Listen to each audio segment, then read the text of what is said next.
Democratic Socialist Mayor Mamdani's new $127 billion budget filled with racial equity, bureaucracy, and six-figure diversity jobs, and he'll pay for it by raising taxes and canceling plans to add thousands of NYPD cops. Our next guest spent more than 3 decades with the NYPD, ultimately becoming one of its top uniformed officers, former NYPD chief of the department, good friend of the show, John Schell. Chief, your reaction to him cutting back the number of officers coming in?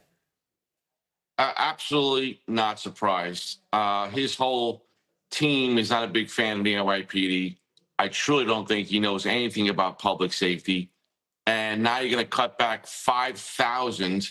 We need about 40,000, and we're roughly close to 34,000. So cutting back 5,000, and we're probably going to lose another close to 4,000 like last year. Recipe for disaster. Public safety is the key to New York City. All right, so he says, well, I just don't have the money. But what is he spending it on? Let's take a little jog. $5.6 million for the Office of Racial Equity, $4.6 million Commission on Racial Equity, $835,000 Commission on Gender Equity, $260,000 for Department of Education, Chief Diversity Officer, $301,000 for 3 FDNY civilian chief diversity inclusion officers. There's a title for you. And $118,000 for an FDNY chief diversity inclusion officers. Is that necessary stuff? You can't cut that back? And a list of things to do when it comes to public safety, absolutely not. Public safety's got to be in the top of your list. So we can't pay for everything. Everything can't be for free.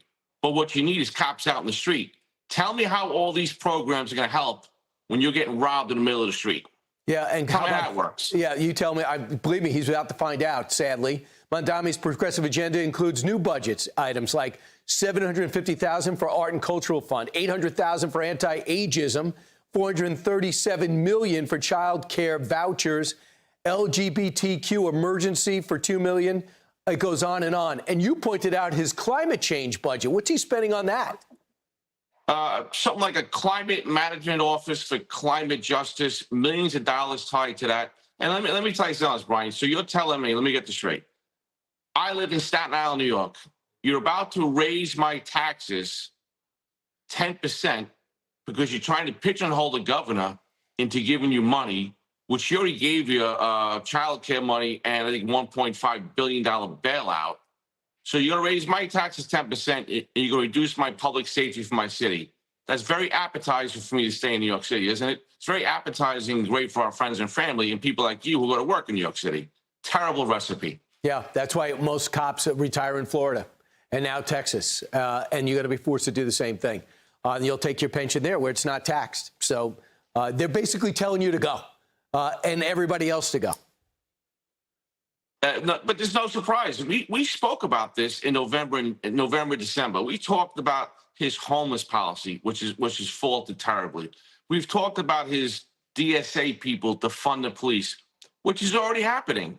This should be no surprise to anybody. And that, Brian, elections have consequences. I know. And here we are. Yep. All right, Chief. Good to talk to you.